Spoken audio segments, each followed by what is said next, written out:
sitting in a room, listening to your friends chat, nice and casual. We're not like super heavily scripted. We just try to keep it light and chatty. Yeah, I think, that's a great way to put it. Because I was in a position at work where I was kind of traveling around, so I could call Dakota, and it would usually just be us ranting about toys. And I was like, let's find a way that we could build in that we can hang out and talk about toys, and maybe create something, because there's got to be more of us that like just nerding out about toys. So as we've discovered, there's quite a few people that like doing that. So yeah, there is quite a few. I guess we go back to kind of starting. I mean, I had older siblings and brothers who had some action figures, but when I kind of really started getting into them, both Dakota and I were the early Toy Biz Marvel Legends was kind of the ones that made me realize how cool toys could be. I think those were most of my collection back in the day as a kid. So yeah, I had always kind of collected like Power Rangers, even though I didn't watch the show. It was just like, oh, those look cool, which is kind of still like a mentality I still have today, is I don't really need to know it. It just looks cool. I want it. So I would like dabble in like that. And then my uncle had all the He-Man figures from when he was a kid, so I'd play with those. But then Marvel Legends was like my first kind of, I know it's hard to say you were collecting as a kid, but it was like I wanted this specific line, and I wanted to get like, not all of them, because you're a kid, you don't have that kind of budget. But anytime I'd get any sort of like allowance or birthday money, it was like, take me to the Marvel Legends. What's on the shelves today? So yeah, that's kind of, well, my I guess collecting, like most of us, it goes back to childhood. Our childhood, we get into collecting, and as we get older, nostalgia bug hits us, and then here we are. It's like, look at this stuff behind me. It's right. It's all here, so it's piles and piles of stuff now. So I did a little digging over the last week. It's kind of hard to find out as much information because it is YouTube and whatnot. Right. So you guys started February 13th, 2022. I started not long after you guys. I want to say April or May. My Toy Hunting channel, and then the podcast happened in like June or July, somewhere like that. So we didn't actually start the same year, just a few months apart. You guys have 207,000 views, which is pretty awesome for a podcast on YouTube. And you guys have a second channel. So let's talk about your second channel as well. So that's the Strong Collectors Comics. So is that premise the same? Because I haven't watched it yet. I wanted to wait until we talked, and then I would go and watch a million hours I have to do. So yeah. No, go ahead, Jordan. Okay. Yeah. Well, I with being into the toys, of course, naturally we are big comic guys. We follow the movies and all that kind of stuff. So we did it a little bit on our main channel where we would just kind of have topics of interest with that and kind of tried that out.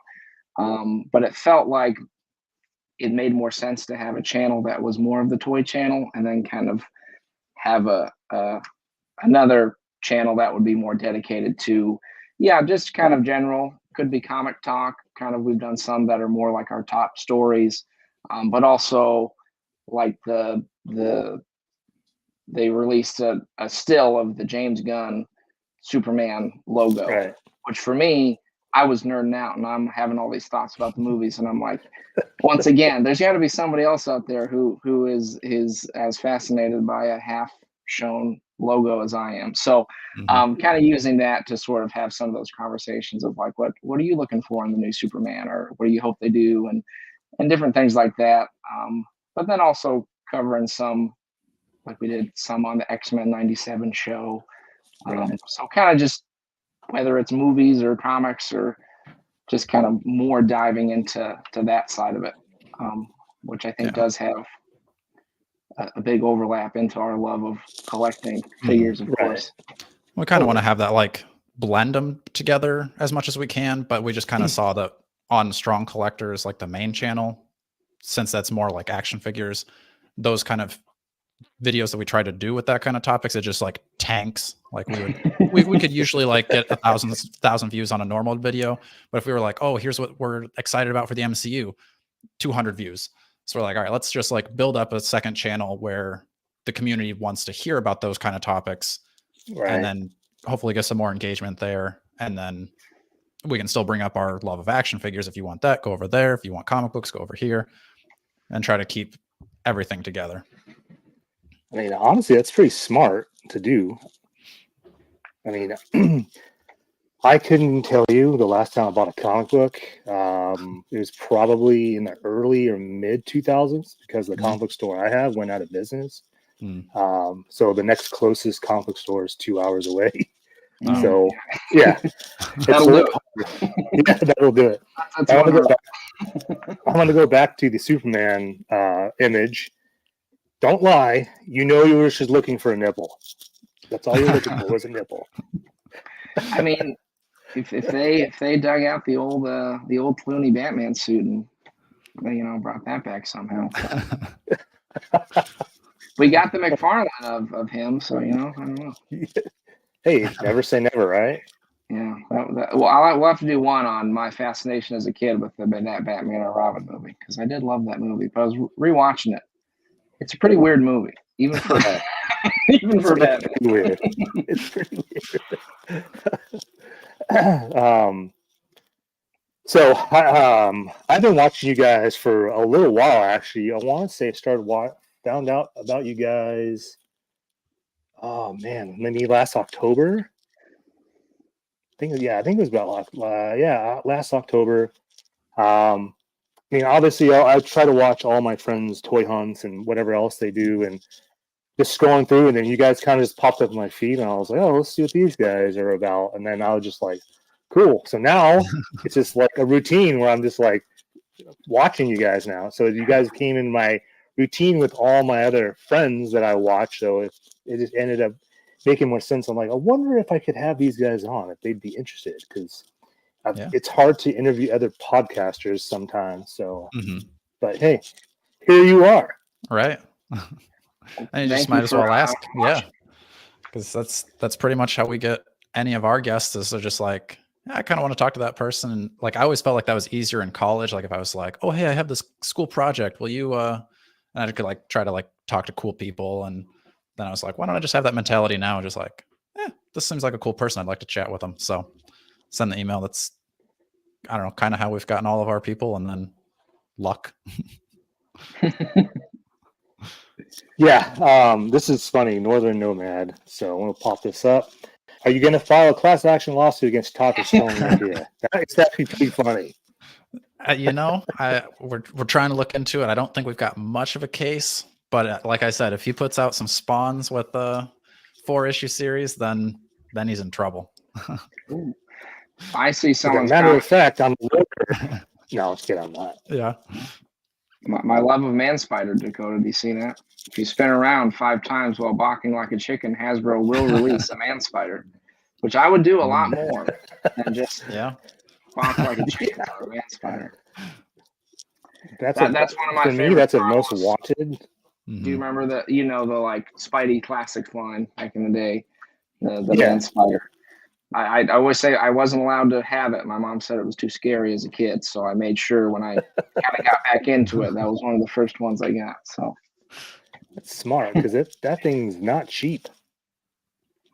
Yeah, I guess I'm not sure where that one's at. I haven't looked at him for a while. I think I was able to find a good price because I got him loose and came with the base and everything. And that's as a kid, I never appreciated it because I was like, oh, he doesn't move enough, but the sculpting on that is amazing. Yeah, the sculpting for the Toy Biz stuff it's pretty dang good compared to what we have in the modern age stuff. I mean, don't get me wrong, like the Marvel Legends now are pretty good, but there's, like you guys have talked about it, and most people that collect Marvel Legends or whatever, they always talk about the reuse of old bodies. I mean, that's common in any action figure you come across. McFarlane does it. I want to say, like, McFarlane does that way more now than he has in the past. For sure. becoming. I'm like, ooh, you're becoming Hasbro. Cool. I think he's just cranking out so much more stuff now than that he's got to reuse it, because it seemed like when he started out, it was a little bit more rare that he, not rare that he put it out, but just you'd expect kind of a brand new sculpt, but it's like every day there's a new McFarlane figure, if not 10. Yeah. And when they're all Batman, Yeah, I was going to say, reuse a few things. Batman. Yeah. I think Dakota, he crunched the numbers. Was it last year, what, 49 Batman or Batman derivatives? Yeah. Yeah, it's not.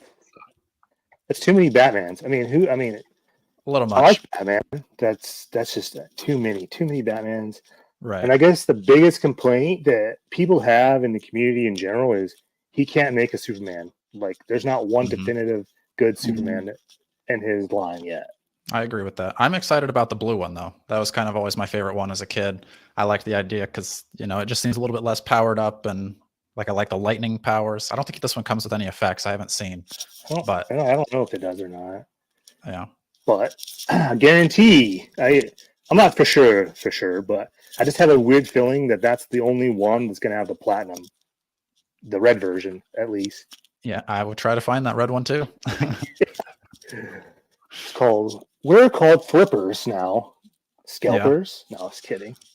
Yeah, that would be the problem, is if I did get that red one and it ended up going crazy expensive, I'd probably have to sell it, because I have a hard time holding anything that's super valuable, because I probably will find it down the road in a lot, or it'll find its way to me eventually. Or you'll get a different one with the effects you want to call it. That's true too. Yeah.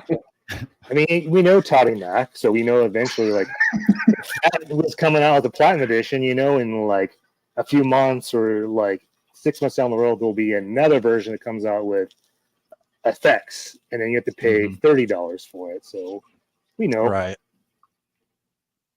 We love Carlos teasing about the Jokerized versions of everything. Right. And we got, what are those ones, Dakota? Frostbite? Yeah, the Frostbite stuff's the new Jokerized now. Yeah. Let's go down the line. So as far as what's the majority between the two? Because I know, Dakota, you open stuff. Jordan, you do and don't. Is that right? Is that what I got right? It's a little bit of both. It can depend. Like, I've got I thought it'd be sweet, so I got two of the 20th Toy Biz ones they did. So like the original line of the Hulk, Cap, Toad, and Iron Man, just because I also had those ones loose from the old ones. So I've done different displays of having like the first appearance of the Toy Biz ones with the ones in package. I thought looked pretty cool. I guess it can depend though. I think maybe there can be some that very, very rarely do I typically collect just to keep them in box. Yeah. I was gonna say, I think I kind of do a little bit more of the inbox stuff. Like when I had a collection room, I had kind of the retros, kind of like you have behind you there. And then I actually did the opposite of Jordan, is I got all of the Toy Biz Series 1 inbox to keep in box. But typically, and like it mainly is space. There's just not enough space to have things in box. Like when it's on the wall, that makes sense, because it's it's not on a shelf taking up space. But and sometimes it's just like I like the different layers to a display of, like, I would have Animal Warriors of the Kingdom. I had 2 in box. I had a comic, and then I had the loose figures. So it depends, but majority is loose. Yeah. As for me, as you could tell behind me, everything's on card. I have stuff open. I have like 2 boxes of stuff open because I was building Build-A-Figures. And what else do I have? Oh yeah, I have the Mr. Freeze from that Batman Robin wave that I actually customized. I went and bought a chrome metal pen to make it look like chrome and not plastic, because that looks way better. Okay. I was thinking about that because, like I said, my love for Batman and Robin, so I did buy that wave, and that Mr. Freeze was going high, but I was like, I just can't part with him. But I like that idea because I thought I'd seen someone post about that, so maybe I'll give that a try, because I feel like that one could look a lot better with just probably a little bit of that chrome look to it. Yeah, it honestly, like, it's a night and day difference. I kind of wish I had another wave so I could build another one and you can and have like the before and after. I did a picture of the before and after, but it doesn't look that good picture wise because it's hard to pick up the chrome because I did it at night and I was like, oh, this sucks. I just literally so I got steel. I don't know how long, like a couple weeks ago, and I did the same thing to him. I chromed him out with the pen, and he looks so much better. So there's an idea. If you have steel, chrome them out. Everyone in the chat, go chrome out steel and Mr. Freeze. That makes sense. I was excited for that steel to come out for McFarlane, but then I got the Mafex, and then I was like, I don't need another one that's not as good as this. So DC McFarlane, what? Yeah, exactly. Yeah, that Mafex one is like light years away better than that McFarlane one. I mean, anyway, for the most part, all Mafex DC stuff is going to be better. Mm-hmm. Yeah, for sure. I heard on one of your previous ones there, somebody was saying that like you can't compare Mafex and McFarlane, and I'm like, that's exactly what you should be comparing. Is like especially with things like Jordan has a Spider-Man, it's like Jordan probably doesn't really need to buy another Spider-Man for Marvel Legends because like how many Batmans are you going to buy from McFarlane? And it doesn't really take that many until you equal the price of just paying for a Mafex, and you're never going to need to buy another Batman unless it's like that obscure, like the first appearance. Like Mafex probably is not going to do that, but you also probably don't need that one being super articulated like a Mafex. Right. Yeah. For me, I'm a Spider-Man collector, so I don't. Hasbro can pump out as many Spider-Mans they want. I'll probably buy You're it. just gonna take them all. Yeah. I'm probably that way too, deep down. So right. I get it. I've got a whole. I think here I'll hold it. These are all my Legends Spider-Mans. So you know, I can't stop, Carlos. I'm trying, but it's hard. That was when I was young. I can't remember how old I was. My mom and dad thought I was reading at a like really young age because they had a Spider-Man comic when I was younger, and they're just like, "What? You can read this early? This is crazy!" And I just how I read, I guess my mom would tell me is like I just looked at the pictures, and that's I mean I'm like that's what comic books kind of like I guess helped me read when I was younger, and I just looked at the comic pages, and that's kind of like I guess made my own story. I don't really know, but that's kind of how I fell in love with Spider-Man. I just ever since then Spider-Man's been my dude. And he's the man. Yeah. Everyone likes Superman, and I was like, "Nah, dude, Spider-Man is the shit, guys." Spider-Man's way cooler. Hell yeah, he is. I don't need no damn S on my chest. I just need a spider on my chest. Because he's real, Carlos. You know, he's just like a dude. Yeah, that's a guy. That's why it's funny. He's got girl problems. You know. That's why, like, it's always funny to me when we have like people that are hardcore DC, we have hardcore Marvel people, and they just can't get along when it comes to like the comics and like the movies or whatever.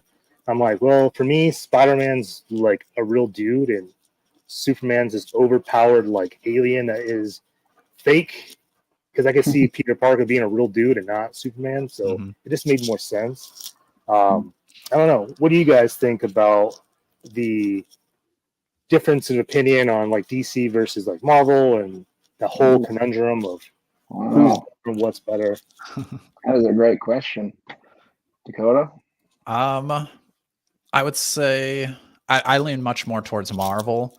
I think as a kid I liked DC a little bit more. That's what I was gonna say. Yeah. I think as a kid, Dakota was more in the DC camp. I was more on the Marvel side. And like maybe it's because I have Marvel Unlimited now, so I'm just almost exclusively reading Marvel comics, but it just seems like even the characters seem so much more real versus DC characters. It's like you've got Superman. It's like, really, what kind of story are you gonna write to make Superman have an issue because he's so powerful? And it's kind of like most characters are like that. Like even Batman, who doesn't even have any superpowers. The joke is just Batman with prep time can do anything. So it's kind of like, don't get me wrong. A lot of my favorite stories are like Batman related, but I think it's just more, I don't know, I'd say realistic because I know they're still comic books, but I enjoy Marvel more now. Yeah, I'd say for me, well, I mean, definitely on the animation side. I think Mhm. DC usually had, I guess, like watching the X-Men animated series and Spider-Man, those are big. But even Batman, the animated series, I think Mhm. still holds up if you rewatch it. It's still like, well, Oh this is yeah. good. Um, so yeah, I think through that nature, I ended up getting more into yeah, probably the Marvel books. A part of it for me was I was honestly, and I don't know if DC's really ever fixed this, is some of the continuity stuff of just being as confusing as balls in a lot of ways. Where it's like, I remember even when I would try to, there'd be like a relaunch and then another relaunch, and I know Marvel Mhm. has done that some, but I always felt like there was, to me, more consistency in like these characters and what's going on and kind of these Right. overarching things. Because I remember, even as a kid, I'd be like, all right, there's the Crisis on Infinite Earths, there's the Final Crisis, there's the Secret Crisis. I just I got lost in the sauce, I guess there. So um, I did recently commit Carlos to reading the original Crisis on Infinite Earths storyline because I had not ever read that one, and I'm still wrapping my head around it because I'm still a little confused. But um, I think that's always the problem though when you try to like fix the continuity in that way because it usually just makes it way more confusing. Whereas I feel like Marvel usually was just like whatever, it is what it is. Just read it, this guy. Um, Maybe kind of ignoring the problem was not making it more confusing. So, Right. but there are still a lot of great DC stories, and I do see a comment saying Yeah. why are we Yeah. missing Superman? I do think Superman can be a great character and can be used very well for sure. I just think most people struggle to like conceptualize how to make a character that powerful, super compelling, I think. But I Correct. think it Yeah. can be done. There's a question from Ethan right here. What's a DC comic book you guys would love to come back? Mine would have to be Weird War. So yeah, that's a Ooh, good question. Hmm. personal. I don't Uh, even honestly know enough DC comics that aren't like that would need to come back. I don't know what's not there anymore because I almost don't even look at shelves at the comic book store. I usually just go in, pick up my Spawn books. Now it's more of the like Dynamite, like I'll get Disney stuff because I'm more into the cartoons now, but I don't even look at Marvel and DC on the shelves because it's just too expensive to try to keep up with that stuff. But I mean, I would like I would get more interested if they started doing kind of like the Blackest Night where they had the different colored lanterns. I would like to explore those. I don't know if they did that enough because I never followed after like Brightest Day enough, but seeing more of like the orange lanterns, the blue lanterns, especially, those are my favorite. I could read some Blue Lantern stories. mhm. What about you, Jordan? Ooh, that's a good question. DC book. I not long ago was going through. It was called The Doom That Came to Gotham. I don't know if you guys have heard of that one. It was a comic, I've not, and then they did. It's like an Elseworlds, Okay. but it's basically Batman set in like 1920s sort of Lovecraft Cthulhu mashup where Oh, there's cool. like this secret underground cult and Batman fighting cultists and crazy monsters coming from Antarctica and stuff. So I really like that one. I don't think they ever did a follow up to that, but I think that was a world that was pretty cool. But the animated one's pretty good too if you get a chance to check it out. But the art was Mike Mignola of Hellboy fame, so Okay. kind of has that like gritty occult detective vibe going on. Yeah, I think that Um, sounds actually pretty cool. mm-hmm. yeah, check it out. I think that would be fun to see more stories set in that world for me. What about For you? me, Any that come oh to mind? man, I honestly couldn't even tell you the last DC comic I read. It's been so long. Um, yeah, I'm gonna take a pass on that one because I have no idea. Well, if you need some good recommendations, over on the Strong Collectors Comics channel, There we do you have go. our top DC stories. That's right. See, this is why this works out really well. Andrew Marvel's take on the multiverse is way more streamlined than DC's. I agree with that. Yeah, I would agree with that. And we got Jordan's called The Curse of the Multiverse. That's true. That's true. I had to watch Flashpoint, the animated movie, so I could have a better understanding, because I remember it, but I don't, I guess, before I went and saw the Flash movie. So I was like, okay, well, that was pretty cool, because, I don't know, for me, I just can't get into the animated DC stuff like I could back when I was younger. So I was like, oh, I have to stomach through this. And I actually enjoyed it way more than the Flash movie. So that Flash movie, I mean, Flash movie is okay. I'm not gonna say it's terrible. It had a lot of CG issues that drove me nuts. What was your take on the Flash movie? I still haven't seen it yet. Oh, really? I haven't. I think I should start this, and then I'm just like, yeah, I'll do anything else. Well, for me, they got me in the door bringing back Michael Keaton Batman. I mean, that felt like a bit of a cheap shot, but I'm like, I gotta see it now. If he hadn't been in that movie, I very well may have been like, whatever. But I'm like, I at least gotta know, Michael Keaton's coming back. I thought it was cool to see him, but again, it was one of those things where I feel like at least the behind the scenes stuff seemed like they were trying to set him up to be like the Batman of the DC world. And then I remember being excited because there was rumors of them then doing a Batman Beyond movie with Michael Keaton, Batman as old Bruce Wayne, and bringing in Terry McGinnis as Batman Beyond, which I was pretty excited for. But we've pivoted away from that. But yeah, as far as the movie itself goes, it was just kind of in that weird era where we knew those DC Universe movies were kind of wrapping up. So I thought it was at least going to like set up the future, but then it kind of didn't. And I was like, which way are we going here? There were some funny moments and some good stuff in it. I just think, the fact that they were working on it for like 10 years and had 15 different writers, I think it kind of shows. Yeah.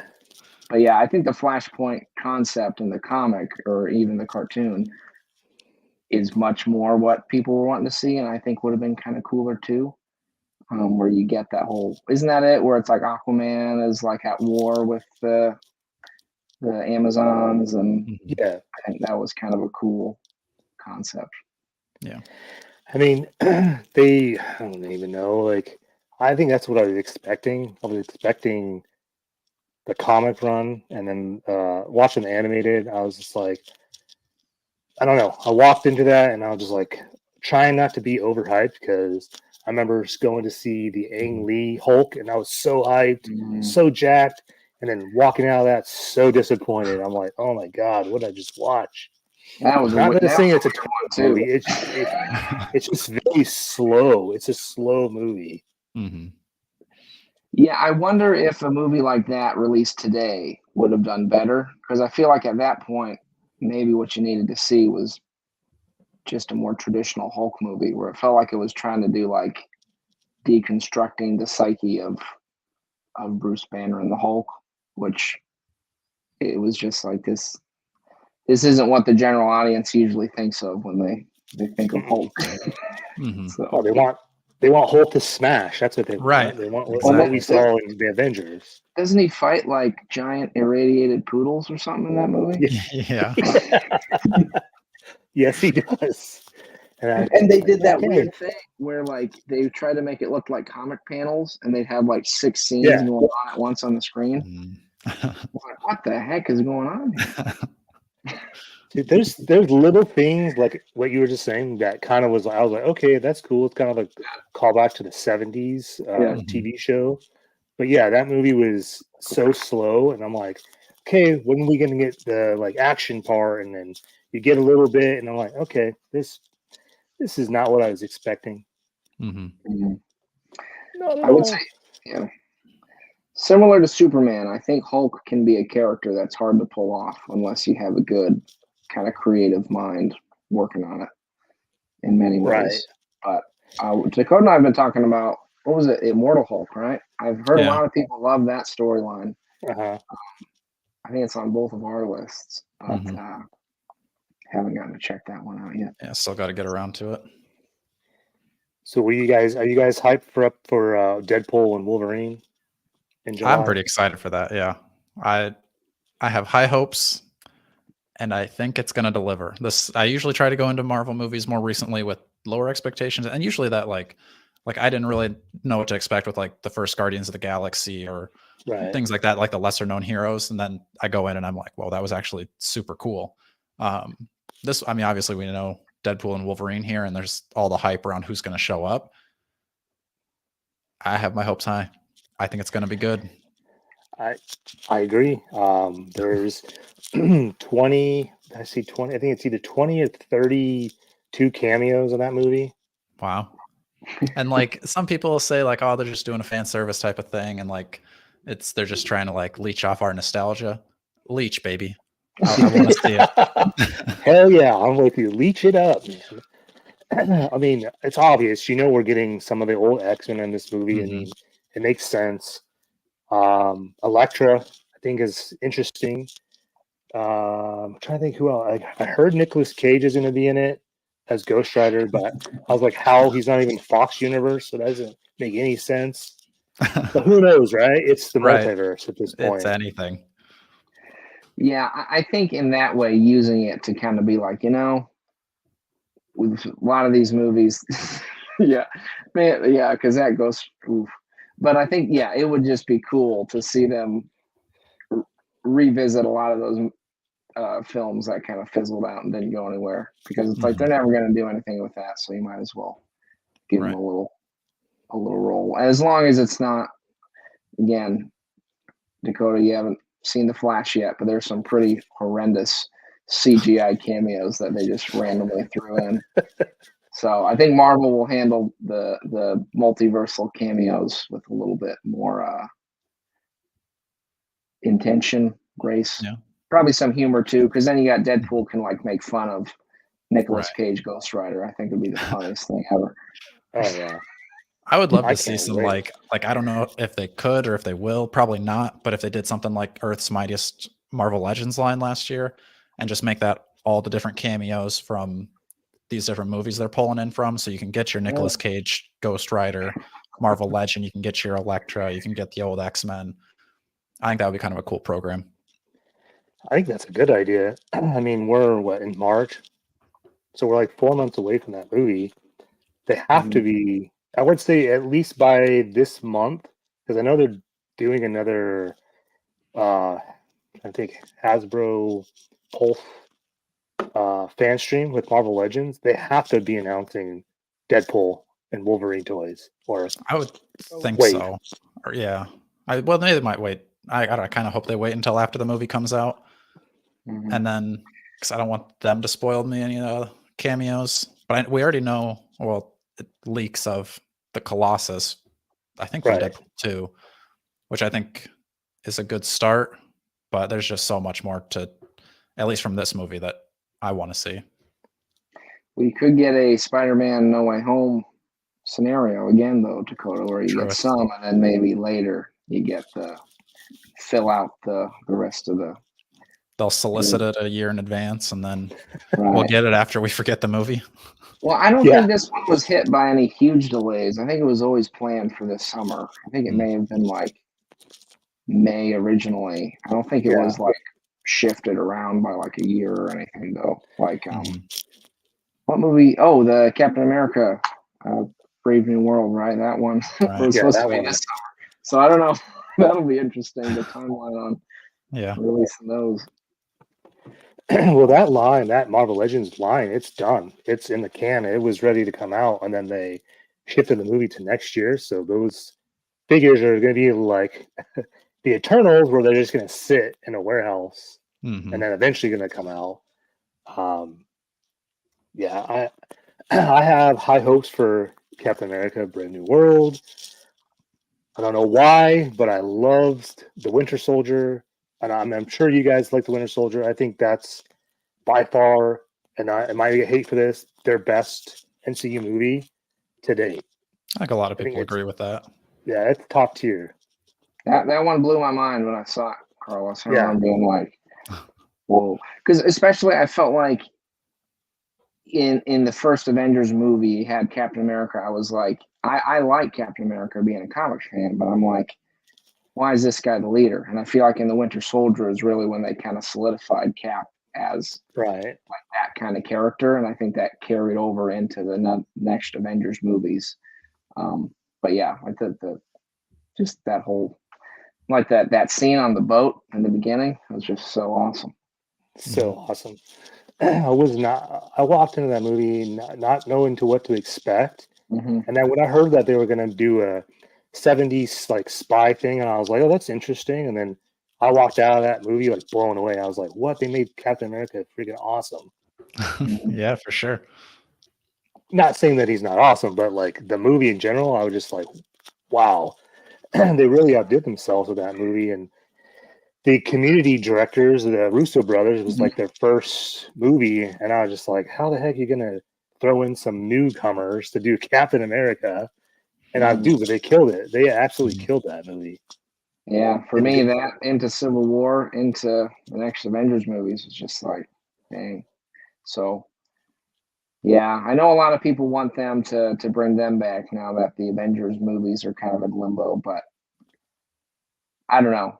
I almost feel like that would be, again, like they did with that, right? They brought in these basically new directors that I'd be like, oh, they directed some comedic sitcom episodes, but then made an awesome movie. So there's got to be somebody like that out there that you can get for the next Avengers, I think, but I don't know.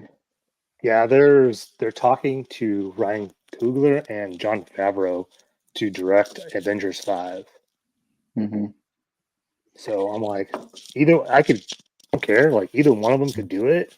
I'd rather have the Russo brothers back, but I know the Russo brothers said they want to come back. If they were to come back, it'd have to be Secret Wars or it'd have to be X-Men. And I'm like, well, I'm fine with that too. Yeah. Yeah, solid question. Yeah. So this right here, are we getting a third wave of X-Men 97? I'm almost guarantee that we're probably getting another wave. Yeah, I would think they would probably take a little time off of it because it seems like they just like quick hit those last two in pretty quick succession. So I'd be surprised if they shot out a third wave already.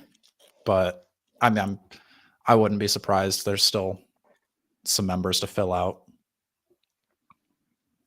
Yeah. So you guys pretty hyped for X-Men 97 in like a week? It's true. Yeah, I think I am. I don't know. It looks a little like I wish they would have used the same animation style. I think then I would be super hyped. It looks a little more anime, right? Less detailed kind of stuff, but I've got hopes for it. Not super high. Like we've kind of talked about, like the voice is a little off. It just kind of seems like they're trying to put in these like punchy one-liners. Maybe that's just for the trailer. I hope that's not like how the whole show goes. The Gambit and Wolverine combo move, that seemed pretty cheesy to me. But maybe this is all just for the trailer and the show is going to be better. I hope. And that did look kind of cool, dude. You got it. No, I agree. It looked cool, but it looked like it was like a really cool video game that was coming out, not a show. So it seemed like that was like going to be my combo move to take out the final boss. Well, maybe that's what it is in that context. Maybe. Yeah, but that's the 90s, man. Everything was like that back then. It was all over the top. Yeah. Yeah. Oh, man. I think there's some. I had a joke. I had a joke when you said that, but I'm gonna refrain from that one. Over the top. Yeah. I would have gotten that reference, Carlo. I would have gotten it. Yeah, I don't know. I think for me, the weird part with animation is that you can make a property, whether it's a movie or show, and then like years later, we're picking up right where we left off. And I feel like that's always kind of weird. Just because, like, if it was live action, you couldn't do that because it'd be like, well, everyone's older and time has passed. And I think sometimes that can be cool to kind of let the story progress almost with the audience that's progressed, right? So I think I felt that way very much with The Incredibles. I love the first Incredibles. Great movie. I don't know if we can debate that. I think it's settled. Yes. But I was hoping when they announced the second one, I'm like, this would be so cool to now do like a 10-year time jump or something and be like, where are these characters now? Where it's like, no, it picks up right where the first one ended. And I was like, I feel like that's, to me, not as interesting as if you could have maybe skipped ahead a little bit and kind of explored that element. So to me, it's just kind of odd to be like, okay, you watched X-Men in the 90s and now we're picking up right where we left off. Like if they did that to me with like a Batman, the animated series, I'd be like, I don't know about that. But I hope it's not. Sometimes that for me, that can be the trouble with the nostalgia part is it doing it because it has something to say about it or just because it's like, hey, we know you loved X-Men 97, so you're going to see this. So I hope will say that like it does give you the like you're going to get guaranteed new story now though. At least we're not going to go back and revisit the same kind of things that we've already seen from the several seasons before. Now we've got to do something at least new. Yeah, that's true. Yeah, I mean, it also ended like the 5th season wasn't that even that great. It was, I just started rewatching because I was like, man, I don't remember a lot of this stuff, so I need to rewatch it. And the 5th season's not that great, and it just kind of like ended because they canceled the show. So that's, I mean, I get what you're saying. Like, I agree with that, but also I think it's nice that they're picking up where that ended because they just canceled it, and there was like we got no ending story for that. Like, yeah, Professor Xavier goes to that other world and stuff, and that's it. Like, that's it. Ends. The show ends. We have no answers, so it's cool they're picking up to, I guess, give us the answers that we would have had back then, I guess. But yeah, obviously they're doing a season 2 because they've already, I think they filmed it already, or I think it's done. I don't remember what they were saying. But it'd be cool to see them kind of jump years after that. I think not present day, but like, I don't know, 10 years at least. And that way you're like, this is what happened over the past 10 years, and you get caught up to whatever, 2007. I think that would be cool. But are they going to do that? Probably not. Right. Probably not. That's the other thing is Spider-Man 98. Ooh, now you're talking my language. Oh yeah, man. Because that one ended on major cliffhanger. You remember that?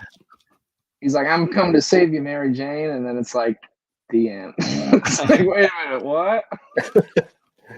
We canceled you too. Yeah.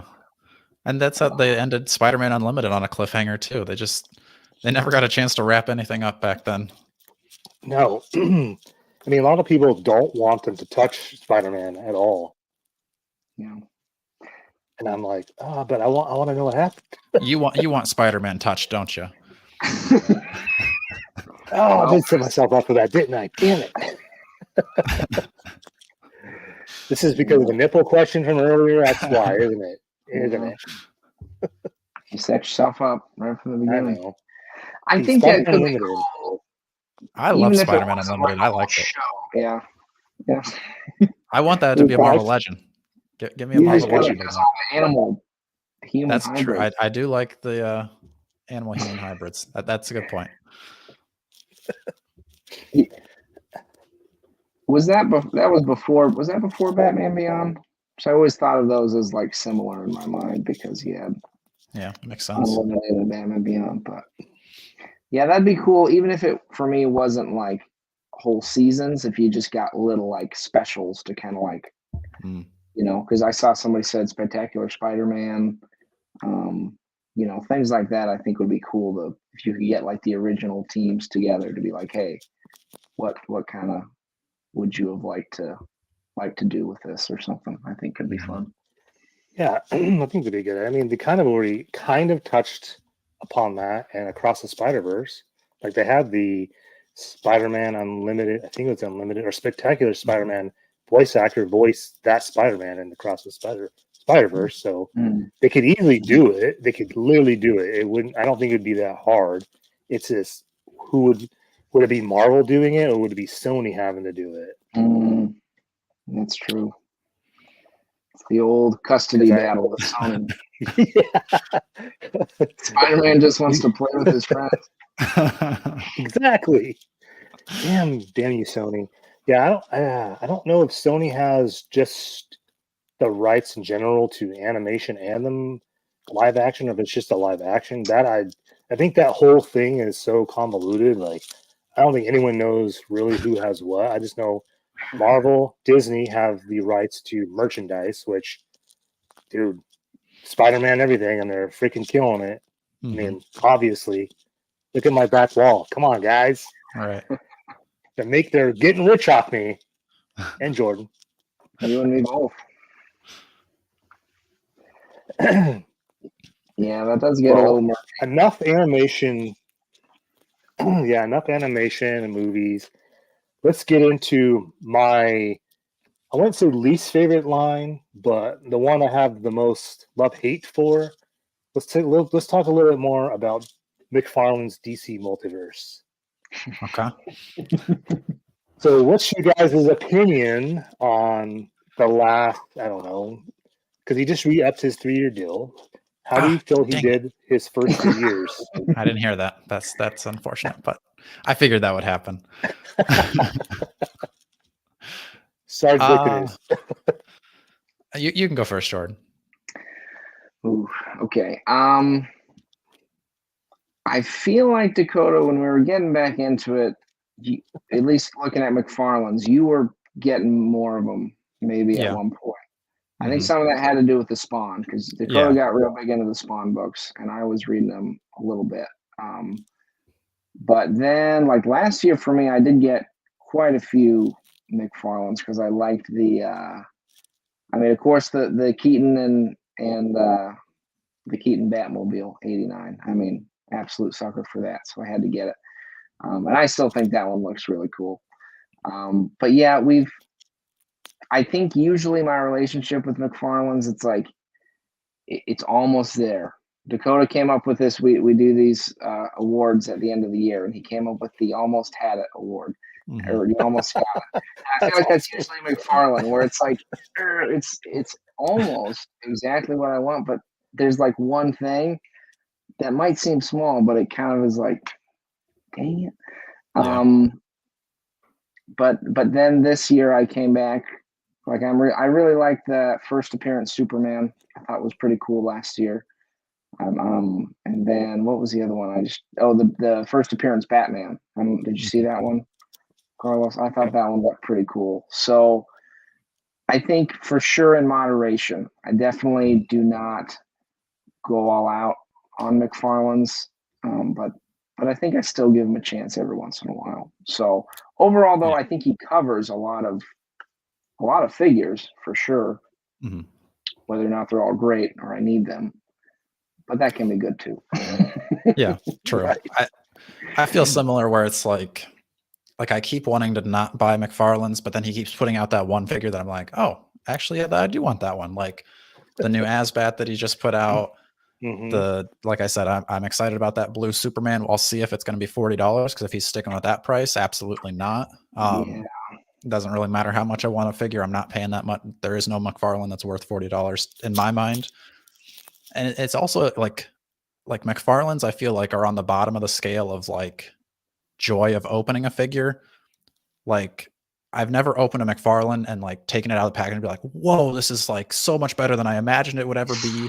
Versus like, I'll get that sometimes with a Marvel Legend, or like a Marvel Legend is like, at least it's like, this is exactly what I was hoping for. It's good and I like it.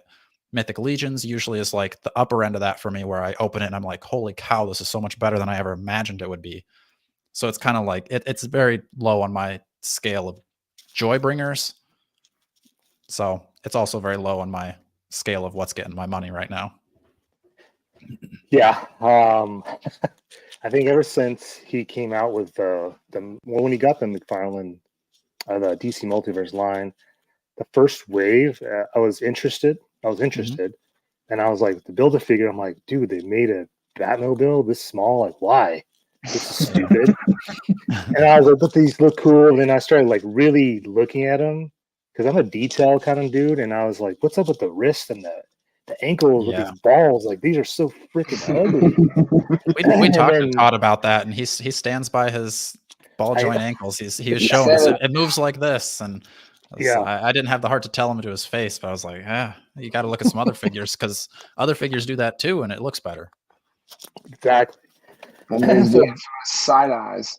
Yeah. Oh my gosh. Yeah. Over the years that he's had that license, he, like, just when I'm about to get out, he pulls me right back in. I'm like, damn you, Todd. Mm-hmm. So this last year, I literally was like, hey, I'm done. I am out of multiverse. I'm selling them all. I'm only keeping Batman. I'm only keeping like the movie stuff. Certain ones but my goal really is just to build the classic Justice League team, and that's it. I have the movie version. I just need the classic. So when he announced that Green Lantern, the digital one, and the Aquaman, which the Aquaman face is weird, but it's classic. Yeah. And then he messed up on Green Lantern with the paint up on his shoulders. It's not even green. I'm like, dude, you almost had it. Just like you said, you almost freaking had it, me. Yeah. So those are really the last two. Because then you got to choose. Are you going to get that one or wait for the one that's better that's going to come? You don't know when, though. Yeah. And then he, this new Build-A-Figure wave, the Plastic Man wave, Green Lantern, but it's the wrong Green Lantern. And I'm like, okay, this Task Force comic doesn't have Green Lantern in it at all. Like, I don't know what you're doing. And I was like, oh, you could use that body. You could just switch heads. Well, the freaking suit is textured like a Justice League movie figure. I'm like, what the heck? Well, there goes that idea. Almost had it. Yeah, almost had it. I'm like, damn, man. But yeah, that's really all I want is a classic Justice League team. And I'm like, hey, well, he needs a classic Cyborg, like from the 80s, superpowers. Like, look, then I'll be cool because I'll have everything else once I get the Green Lantern, even though I can't stand that he didn't paint the shoulders correctly, and Aquaman, and then Cyborg, and then I got everybody. Todd really is just a toxic boyfriend. That's like, he's just going to give you the little bit of something you want, and then you're going to say, that's it, I'm done. I don't ever want to see you again. And you're going to say, well, what about a Batmobile? Would that make you feel better? And then you're back. Yeah. Oh, man, that's a good way of putting it. Toxic boyfriend. That's freaking hilarious. Yeah, I think we had the same conversation kind of at the end of last year, right? I was like, you know what, Farland, we're done. Sorry. I don't know how many times we've said that. Not gonna work. And we still have the Todd 2-pack on pre-order. I got a couple. You've got a couple. I think that actually looks cool, though. I do think that's funny. Yeah, I actually forgot to order that, and I went back to order it. My friends all do it. Sold out. I'm like, damn it. I'm like, he said there would be a restock, though, didn't he? Say that in like next month or something. I thought. Okay. Yeah, because it felt like anything that's hard to get, like that Batmobile that was going to be, that's not up there anymore. Shoot. But I had the Batmobile, the Amazon one. He said, what did he say? Only 1,000 were being made, and then everyone had a literal meltdown, and then he re-released it, and still sitting up on Amazon. So stupid. Yeah. So how did you guys interview McFarlane? How did that all come about? We're great talent. That was he definitely did not look into the reach that we had. I don't know, maybe he did, and he was just like, let's help out the little guy here. But you go ahead, Jordan. It's your story kind of. Well, my cousin Carlos, he lives in New York, so he had gone there kind of doing some stuff with film school, and then kind of through just getting like production assistant jobs, he ended up working on a music video that was directed by Todd McFarlane. Oh. So he, in his infinite kindness, pitched our blossoming YouTube channel with, I think, what was it, Dakota, like 4 subscribers at the time? Yeah, maybe? Less than 10 subscribers. Less than 10. And he mentioned it, and then he kind of calls me and he's like, hey man, you guys gonna get an email? Like, I kind of talked to somebody, and then it was just kind of, we got looped into this email with his Todd's assistant, like setting us up as interviewing him. And like Dakota said, I don't think he did much research, but we were gonna talk to him. What was it? We were expecting like 30 minutes, and 30 then minutes. he spent the first 30 minutes just talking about board games, and we were like, we haven't even gotten to anything yet. Because I was just like, oh, Todd, what do you like to collect? 30 minutes of board games. And then, but he ended up staying on the call with us for like 2 hours, and it was pretty crazy. My wife was starving in the other room. She was like, we're going to get food after you guys are done recording. And 2 hours later, she's like, I've withered away. But we got to talk to Todd. Yeah, that's pretty awesome, man. I feel like he does. I mean, well, obviously with Spawn 30th anniversary, I feel like I'm starting to see him more and more on podcasts and like all kinds of things now. It's funny because one of my good friends is a huge McFarlane fan. Everything Spawn, all the Batman stuff he did, and he's like, "Man, I really want to interview Todd McFarlane." And he was at I think it was at Comic-Con last year. San Diego Comic-Con. I think it was last year, the year before. I can't remember now, but he was close to him, and I guess Todd was like signing autographs or something, and so my friend was trying to like get his attention to like talk to him, and then he like basically chickened out. And I'm like, dude, he's just a normal person, man. Like, just talk to him like a normal dude. Like, you don't have to freak out over it. He's all, but it's my childhood. I'm like, I get it, man. Yeah. But he seems pretty cool. Like 2 hours is a long time, and that dude can talk. Yeah, I mean, I was surprised. We really didn't think he was going to give us that much time, and he was just like, "Yeah, my schedule's clear." His computer battery was like almost died. He had to stop to get the charger, but I would have expected him to be like, "Oh, battery's going to die. I got to let you guys go. See ya." Right. But he was like, "Oh, give me a sec. Let me plug in. We can keep talking." And super nice. So I didn't get to watch all of it. I was trying to watch it today, but I had too much stuff going on. What was your biggest takeaway from interviewing him?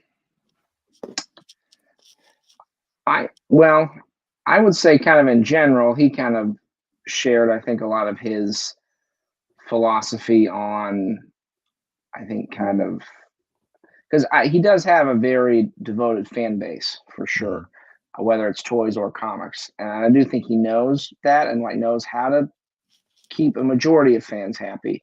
But kind of a lot of what he was saying, I mean, because Dakota, when you were buying the books, right? Spawn books are always, aren't they usually $2.99? Yeah, or if they got $2.99.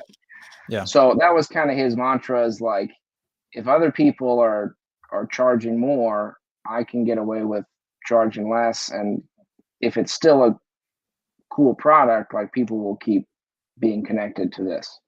And I thought that was kind of an interesting, sort of almost saying like, I want to give fans a fair price. You know, like I recognize what it's like, you know, when I was younger, being a nerdy kid, and I didn't really have a ton of money for comics and stuff. And like, I would like to be able to provide things at a price that it's still cool and you can still grow your collection, whether it's figures or comics or whatever, but not in a way that's like you got to shell out crazy amounts of money. Right. Which is kind of why we were like, why are the McFarlanes now going to $40? Maybe, maybe he got tired of living that motto. But I thought that was kind of a cool idea to hear as like the person behind the products, I guess. Yeah, I would say too, like his it seems like he actually has a hand in the decisions and stuff. Because I feel like with some things I would expect, you know, you just get your like, here's the name on the toy, and then I don't know, people do whatever they do, and I make money off of it, and but he was like aware of like everything going on. Like, again, I don't know that he makes every decision. Like, some people are probably like, Todd, we got to make these ball joint ankles because it's gonna be cheaper and we're gonna make more money. And he's probably like, all right, fine, I can let some of those decisions go. But it seemed like he was still pretty like heavily into what was happening, whether it was comics or the figures. Yeah, because I know he just did an interview with Chris Killian from comicbook.com, and he asked him a question about something similar to that extent. And he said that he used to make all the decisions, but now he has people in place that can make those decisions for him now. Like, he's like, I got a team of people that can do all that now. And I'm like, okay. So you used to have to do that, I'm sure Warner Brothers, because they own DC, obviously they don't want guns anymore because that Grim Knight was the last figure that had guns. Mm-hmm. And then you have all these figures and hand sculpts with trigger fingers, which make zero sense still to this day. So obviously there's other people making decisions that's not Spawn related, because obviously the Warner Brothers thing, I guess I get, because they have to say so on everything. But yeah, I guess he used to sign off and be like, okay, like change this, do this, but he doesn't do that anymore. And another thing I found out is his marketing team is a team of 5. That's it. I mean, I believe it. I mean, it seems like a lot of his stuff is very like here I am right here. That person's holding the phone and it's just me and them. I don't have a whole, kind of like when Hasbro does their live streams, they're in like a studio and I'm sure there's cameras working and like it's a production versus him. I think some people will kind of mock it, but it is kind of nice to just be like, this is a small crew and it's just 2 people in a room doing a promo video right now. Mm-hmm. Yeah, because I know a lot of people in the community say that he needs a better marketing because he fumbles and he can't like stand up the figures sometimes, or he can't get the Batman and the Batmobile, which freaking I died laughing when he couldn't do that. He fits right in there, and it didn't work at all. And he's like, "Well, whatever, it'll work when you get it." Yeah.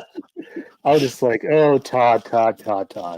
Yeah, everyone's just like, "Yeah, he needs someone to do the actual like stuff, like the promos on like Instagram and stuff." Like, I actually agree with that. I think that maybe he should hire or have someone of his team do that for him and let him concentrate on other things. But he's also, like you said, he's very hands-on. It's his company. Mm-hmm. That's the big difference between Hasbro and him. Hasbro's a public trade company, and he's still an independent company that he's the board member, basically. Like, he is the guy. So I get why he does certain things. Is it frustrating? Yes. I mean, obviously, you guys could agree. There's a lot of frustrating things. Cut corners. Like I said, that Green Lantern, like almost there. Like it's almost perfect. But dude, what's up with the green? Not even all the shoulders, man. Like, dude. I would love to ask him why he hasn't done like a perfect articulated Spawn yet, because it seems like I do think the Batman 2-pack with Spawn was pretty good, but it just seems like that's your baby. Like you could make a sick action figure that could move. Why hasn't Dakota? It's it's that toxic boyfriend thing of like, oh, just get the next one. The next one's gonna be But like, I would love a Mafex Spawn, and I'm sure Todd can do something like that. Like he's gotten Kickstarters before, and like you could do something with a different set of articulation than what you've got now as a Kickstarter. But yeah, if you could get something like super high quality, like a Mafex or a Mezco even as a Spawn, I think that thing would sell like crazy. Oh, easily. I mean, I'm trying to get rid of all my Spawn stuff, like the current modern stuff. It's just, to me, the old stuff is so much better. Even though it didn't really articulate, it's just done better. The stuff he has now, all the weapons, they all droop. And I'm like, dude, this is not what I was expecting, I guess. I mean, even I was that steel figure. I think that the Warner Brothers saying no more guns in the DC multiverse was probably a huge win for him, because then he can put out his munitions pack and Warner Brothers doesn't get a cut of it anymore. That's just him selling a product to go with that stuff that's true. You've got to buy this separate thing to complete your other stuff. Yeah, I'm sure like when that conversation happened between Warner Brothers and him, he would just like automatically was like, okay, I'm going to make my own and I'm going to sell it, which, business sense, smart. Like I totally applaud him for doing that. But also they sold out and you couldn't get them for like the longest time. I don't even know now if you can get them. Yeah, definitely not the first round, because I think the first round was the best. Yeah. And then everything after that kind of got a little bit more like odd and sci-fi. Yeah. So there might be some of those still available, but yeah, the first round was the best, and I think those are long gone. Oh yeah. So leaning more into like the community, the toy community, because I know you guys are big on Facebook and all the groups and stuff. I'm in groups. I don't ever get on Facebook. Like it's very rare that I ever get on it. It's because someone sends me something and it takes me to Facebook, and I'm like, oh man, why can't you just send it to me on Instagram? It's so much easier. So as a whole in the community, obviously there's a lot of toxic people and whatnot.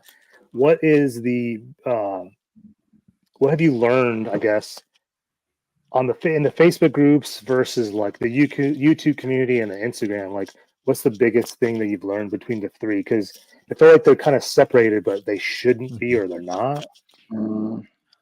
I feel like it almost depends, like, on, because like you said, we're more Facebook. Like Jordan and I are on Facebook like every day, multiple times a day, probably, like scouring for lots and deals and things like that, and selling our stuff.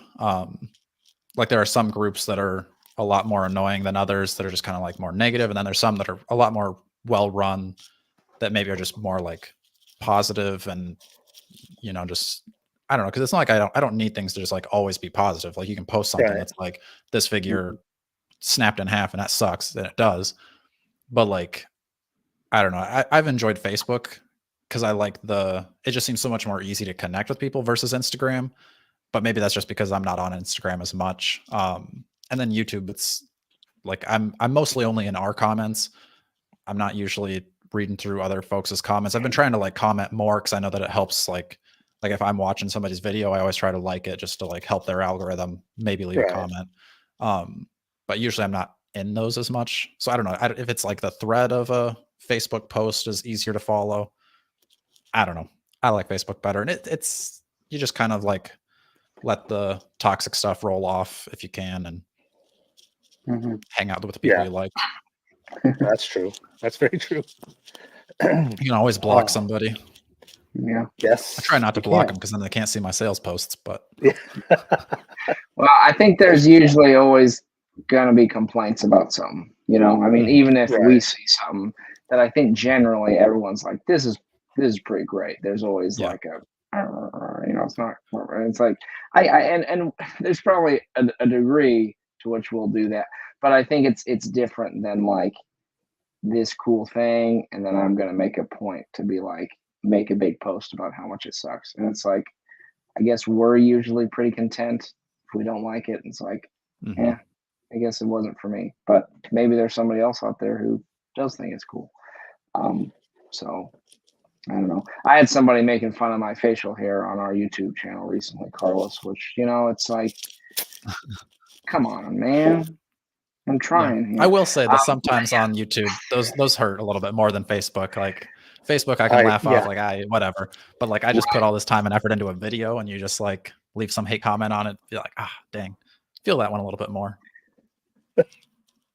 Yeah, people can be a little more mean, I think, on YouTube, in my experience. But I totally agree.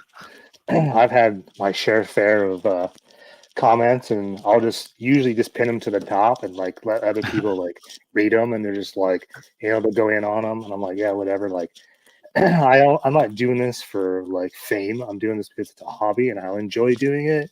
And you're obviously watching for a reason, to comment some stupid ass comment. So whatever. You left a comment, so it probably helps me out more than you just watching my video and clicking away. So yep. And that's why I have a group of friends that we have a group chat on Instagram, and we always post like our negative comments, and we're like, what the heck, what an idiot or whatever. And then we just kind of like make fun of them. And it's just fun to me to like make fun of these people because they're so miserable that they have to leave some negative comment on someone's like joy. And I'm like, well, you're a joy killer, but hey, whatever. Yeah. That's usually like whenever there's scammers in the Facebook groups, somebody like posts like, oh, this person scammed me. I'm instantly messaging that person, wasting their time. And just like, I'll be like, oh, how do I send this to you? And they say, oh, friends and family. Like, oh, I just sent it to like, whatever, piece of shit scammer at yahoo.com. That's you, right? And then they block me. And so. Oh my God. That's funny. I had an idea. Go ahead, Jordan. Well, regarding the negative comments, Carlos, we were thinking about doing the mean tweet segment, but mean comments. Because we had someone recently. What was that one? It said these guys looked like they played Duck Duck Goose. Which I thought was one of the funniest. I think it's an insult, but I thought it was funny. How is that even bad? I don't know. That's why I was so bamboozled by it because I think. Oh my god! I just thought that was such a funny comment. Oh my god, that's funny. These guys look like they play. You guys just need to make that comment as just a T-shirt, and that's it. Yeah. Oh my god, I would buy that. Honestly, I would just buy that because that's just too funny. Are you trying to promote our new Strong Collectors T-shirts? We have I am actually. common Facebook group sayings. Yeah, I got giveaway ends tonight. PM for price. Yeah, guys, everyone in the chat, go subscribe to them if you haven't. We'll get into that in a little bit. Yeah. But yeah, go buy some merch from them. Go buy some merch from me. Helps us out. Mm-hmm. I'm going to agree with Nick Martinez's comment here. Oh, Jordan, the beard looks great. Thank you. I appreciate it. I noticed the change over the few weeks, and I was like, oh, he's got a beard now. I'm like, I'm digging that. I'm like, you're joining this club right here. Yeah, I know. Dakota is a member of that club sometimes. Depending on yes, he is. Give it a week, and I have a beard. I prefer not. But why is that you prefer not to have a beard? It just it's kind of nice to go from a beard to then shaving it off because then you get in bed and you just like lay your head in the pillow. You're like, oh, my bed is so soft. Kissing your wife without a beard is way better. I'm telling you. Yeah, I guess I get that. And in the winters, though, sometimes it's necessary. You probably all year around here. Yeah, I'm out in my shuttle bus right now in Wisconsin. It's a little chilly, but there's someone commented, said, "Where are you, Dakota?" Yeah, this is gonna be my home. It's in progress. It's mostly just a shell right now, but I get better service out here than in the house. So how far are you guys done from completing the bus? The goal is to have it done by sometime in May. Like we've been like pushing it back. We bought it, I don't even know, last year in July, maybe. And we were like, we're going to have this on the road by Legion's Con. And we were nowhere near close. And we took it to the shop to get some engine work done. And that took 2 months. So that pushed us back farther. So it's all gutted. We've got some insulation up. We've got the bed frame, the futon. I'm sitting kind of where my desk is going to be once we have it built. But yeah, it's starting to come together a little bit quicker now. Nice. Here's a T-shirt. I survived the Duck Duck Goose. Ooh. I actually didn't as a kid. I broke my arm playing Duck Duck Goose. So. Whoa. Yeah. Of all the things to break your arm physical doing. Duck Duck Goose. It's intense. I had no part in that, just for the record. True.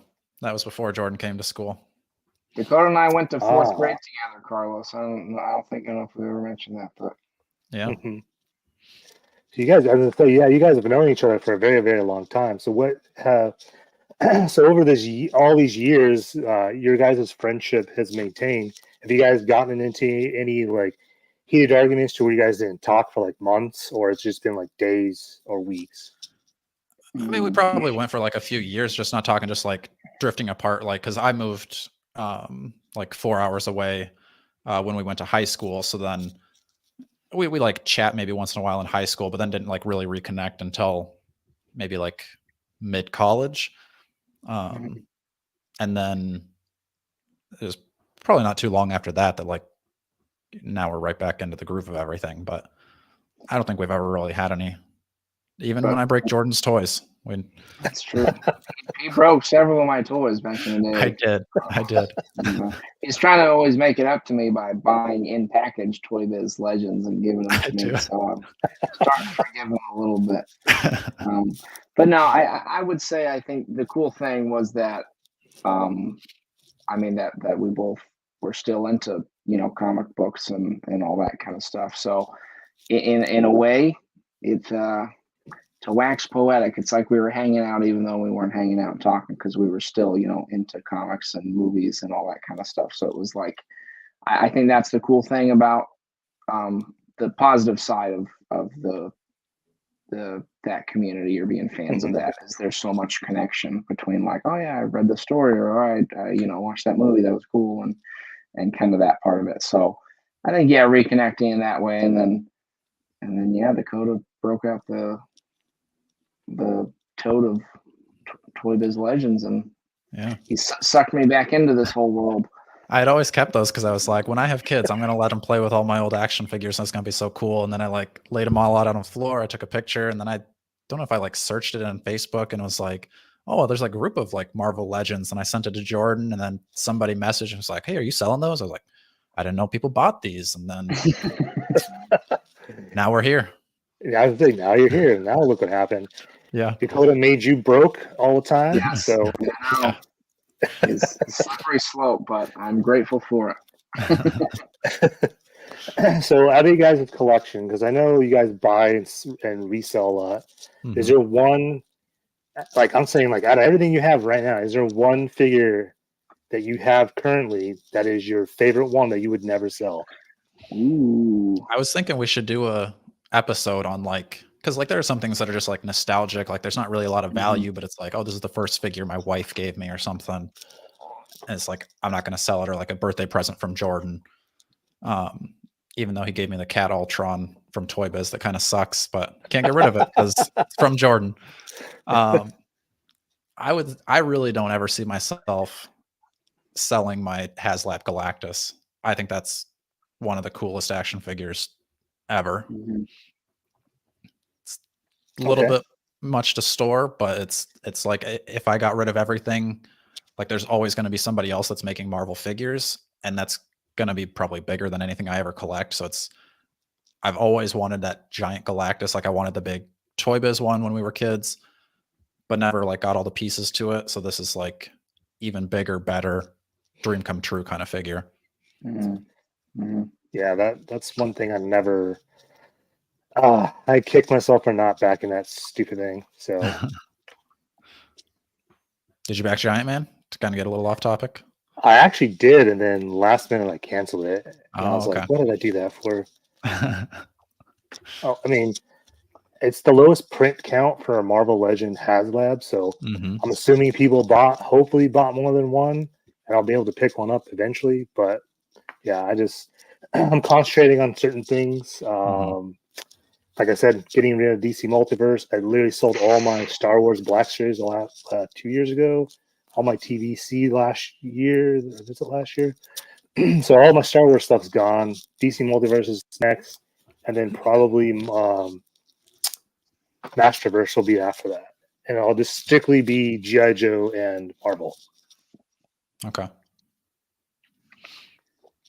Yeah, I think I've kind of feel like I've read a lot of people kind of having similar sentiments of kind of narrowing down the lines. Which, yeah, I mean, that's the thing where Dakota ran those numbers about like if you were trying to get all the Legends last year, wasn't it like how much was it, dude? Wasn't it? It was. That's quite a bit. I don't remember. It was a lot. Man. Yeah, it was a lot. Like I don't understand how anybody's a completist on almost any line, like especially Marvel and like all of the Marvel Legends. Yep. Really? Wow. Let me see if I can do so. See that pile back there? Dang. That's why you're having to consolidate the line. I understand the consolidation now. Yeah. No, it's weird because I don't know if it's something from my childhood, but yeah, I am a completist. I try to. There's certain ways I never. So like my Target or Walmart, they used to be really good, but like that X-Men wave, the Chode Build-A-Figure, which I know that Build-A-Figure sucks, but I wanted that wave to, complete it. Mhm. I have, I think, 3 now. I only saw Emerald Frost. That was the only one that my Target ever carried. And I was like, what the heck? So, and I'm more of a like, obviously, I have a toy hunting channel. I'm more of like, I want to get something from the store versus buying off Amazon or whoever has it. Sure. But then there's also like when they're on discount, then I'll buy them online. But like the last 2 I got, Emma Frost and Cyclops was from my friend Art in Philly. He got them at a discount store. I think like $4 or $5 each or something like that. So I was like, yeah, dude, like, go ahead and get this for me. So I have 3. I only have, I think, 2 Build-A-Figure pieces. So I'm still got to get the other ones. But that's not really the reason why I'm getting rid of those lines. I'm just kind of like over the McFarlane DC Multiverse. But like I said earlier, he pulled me back in. And I'm like, damn you, man. Right. So Are there any Jordan you have, Carlos, that you wouldn't get rid of? Oh, dude. Yeah. I would never, ever, ever, ever, ever, ever get rid of my Hot Toys Crow ever. Ooh. We haven't yet gotten to the world of Hot Toys, at least myself. I would never get rid of this because I just got this. Ooh. This is the Real Toys NECA. It's going for like 80 or 90 on eBay. Mm-hmm. This one, for some weird reason, this dude was selling for $40, and I got him down to 32 shipped. So I was like, sweet. So I'm a huge Crow fan. There you go. Nice. Shirt. I see the poster up there. Yeah. You got the poster. Have that little corner right there.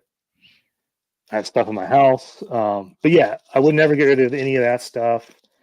Probably Spider-Man. Well, pretty much any Spider-Man stuff, like stuff on behind me. Start having bins. I have probably like 12 bins of Marvel Legends and DC Multiverse. So it would basically just be the Crow or Spider-Man. But to narrow it down to just one, it would have to be that Hot Toy. Like, there's just no way. You'd have to bury me in that dead. So, and yeah, you guys haven't gotten to Hot Toys. So why is that? I think for me, it's just the price. I don't know. Yeah, same. I mean, also the space thing, though. I guess I'm not at the point. If I had more space, I can maybe think about that, like splurging on one that's really cool. Right. And I think that'd probably be where I would stop, is like I would just splurge on one and probably not keep getting them, because it's, especially in like the Mythic Legions groups, I see a lot of people in there that are like selling off all their Hot Toys to get more Mythic Legions. And I already collect Mythic Legions, so why would I go the opposite direction of the folks that are in that group? Right. So it's like, there's just, yeah, with getting, like, I get still a substantial amount of Marvel Legends and probably even more substantial amount of Mythic Legions, that there's just really not much budget left to then splurge. And with Mafex on top of that too, it's, yeah, I get it. I mean, like, everyone's kind of like made this point, and it made more sense to me over the last year. Is it's maybe like a wave of Marvel Legends is like $200 now, when it used to be like 120. Then it went to 129, then 149, now 200. I'm pretty sure they'll probably go over 200 eventually. But they broke it down like you can buy a whole wave of Marvel Legends that are 6 inches, and you're gonna either like one or two of the whole wave, and then everything else you cannot really care about. And you can build a figure you may love or may not, or you can just use that money towards a Hot Toy, which is $200, depending on who it is. I was like, that kind of makes more sense. So that's the reason why I sold my Star Wars stuff, was to buy the Hot Toys Crow. But one of my friends sent it to me. He's like, hey, I'm sending you a package with a bunch of like all my Marvel Legend toys, Marvel Legends that I have doubles of. And I was like, oh, you don't have to do that. And he's like, no, man, I really wanted to. And I was like, oh, cool. Like, totally forgot about it. Package comes, this big box. I'm like, oh, shoot, he really did send me a bunch of stuff. Open it up. There was a Emma Frost Toys R Us variant where she's clear. That was the first thing I seen. And then I pull out this box. I'm reading the box, and it says Crow Hot Toy. And because I know he had one. And I was just like, oh, he did. Well, I'm like, how the hell did he stuff so much stuff in there? I literally opened it up on my toy hunt video, and I was like blown away. I was like, are you freaking kidding me? And because he knew I was saving all this money to buy it, and I literally cried on my toy hunt like haul, and I was like, are you freaking kidding me, dude? So I had to like text him later, and I was like, dude, you did not have to do that. He was like, I know you were saving your money to do it. He's like, but I want to do that for you. And I was like, dude, that's insane of you to do. Yeah, and it makes it even more special too. Because like, you could have bought it, but since it's a gift from somebody, that's another level. Yeah. And I was just like, that's just such a generous thing to do. Like, him and I have only been friends maybe a year. And I was just like, how can you do that? And that's crazy. But, we get along, and we have the same like common interest about different things, and we look at like political spectrums differently. But that aside from that, like, I was like, I look at things down the middle. Like, I listen to both sides of everything, no matter if it's politics or not.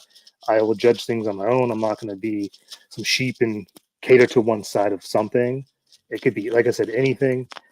So we kind of like, I don't know, we just had like a good conversation about like mental health and stuff like that. And we just became friends, and like that just happened. And I'm just like, dude, I don't know how I could ever repay you. He's like, you don't have to repay me. You're having your friendship and being able to have someone to talk to you about like struggles I'm having. That's the best payment. And I was like, that's crazy. So yeah, that'll be the one thing I would never part with.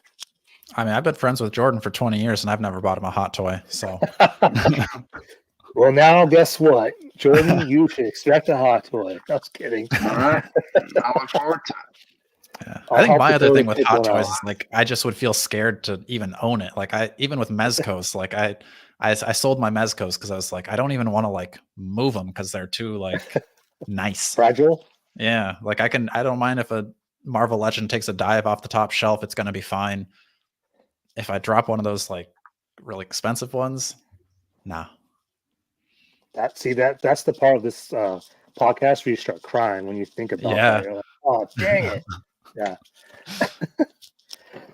Yeah. I mean, I get it. I totally get like the reasoning behind it. A lot of it is space, but they always say once you get one hot toy, you're buying another one. I've heard that too. Yeah. As soon as I got that one, I was like, nope, I'm not buying another one. And then I remember seeing that Captain America Endgame one. I'm like, damn, that one looks good. And then I started looking at that. And then I started looking at Spider-Man. I'm like, wait, there's way too many Spider-Mans. I can't afford this stuff. Yeah.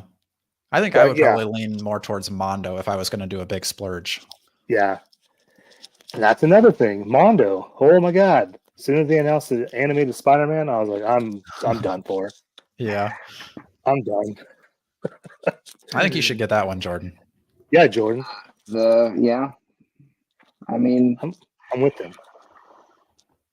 Yeah, I gotta think, man. I myself have been dabbling in the Mezcos a little bit, Carlos. I splurged on the Mezco Doctor Doom recently, and that one is pretty cool, I must say. That is pretty cool. So for me, that one is like my definitive Doom because, again, kind of like we said, I was kind of tired of buying the Legends Dooms where it's like, it's never quite what I want. So I'm like, you know what? I'm just gonna pay for a really cool one. So I do understand that philosophy. I think that makes sense to be like, just drop a decent amount of money at once on something that's really cool. Right. Yeah, because in the end, like it's a highly collectible thing. Hot toys really don't lose their value. They either stay the same or they go up. Where like a 6-inch figure high end will go maybe $200 and then it'll drop. Like McFarlane, there's very few McFarlane DC Multiverse action figures that are expensive. Like I was looking through my collection and like pricing things. I'm like, oh man, this used to be whatever. And I'm like, oh, it's back to retail. I'm like, that sucks. That's so much of my stuff. I like want to get rid of it. I'm like, it's not even worth selling this. I'm like, what pitiful fool wants to pay $20 for this shitty figure? Right. From 4 years ago. Pretty much. Oh man. So if there's one thing you could change about the toy community, what would it be? Oh wow. I'm hitting them hard, guys. That's a good question. Man. One thing to change. I think I would say maybe chilling out on the term scalper, because I really don't think there's really that much I would change about it. Like, yeah, there's some of your toxic stuff, but that's going to be like anything. So it's like, it doesn't bother me as much as maybe it does other people. Maybe I don't really get enough mean comments on my YouTube channel, but yeah, I don't know. I'm happy with it. I'm happy with it. It's not too bad. People have been good to me. I don't know. Is there anything you would change, Jordan? I'd probably just get rid of the scammers. Yeah, that's true. There just seem to be a lot of scammers. If there was a world where I could, when we're buying figures, have no concern about whether I'll get ripped off or not, that would be cool. Just always send friends and family. That happens a lot. Yeah. Right. But there's always that question because sometimes people have sold things. I'm like, that was an amazing deal. Like, I don't know why they did that.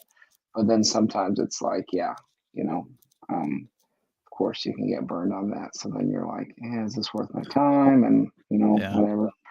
I got a box of granola bars one time Carlos, instead of. Oh, I think I remember you mentioning that. Yeah, making deal on some Build-A-Figure, so I was a little bummed about that. But what's worse, is that happening through like a deal you make through Facebook, or is that worse than getting when you get it from Amazon, when you buy a figure and it's fig swapped with I've rocks? never had that happen. Yeah, I've heard I've never people had that say happen. that happens, but Yeah, I've Have even you been, I've been in Target and I was like, hey, this box has like been opened and stuff, and like asked the employee if I could open it there, and it was still the same figure. I've seen a few swaps. Like I think it was just last week I was at Walmart and there was one of the new Infinity Black Widows that I think somebody just wanted the head and accessories, so they just like swapped out. I think it was like the Yelena Belova from one of the newer things, and just like had a different Black Widow head, but the hair was cut off, and it was like, why did you steal a black? Just wait, it's gonna go on sale. Like, yeah. I don't think there's gonna be a hot market for this Black Widow figure. I don't really understand the whole like big swapping. I mean, if you can't afford it, then maybe wait till it goes clearance. It's a $20 figure, 25. Yeah. Just wait. Well, Walmart clearance that may take 2 years, but like Target, Right. it's like less than 6 months. It's clearance. Yeah. So, because you're talking about scalpers and selling and stuff, do people have a misconception that Dakota and Jordan, that you guys have become scalpers?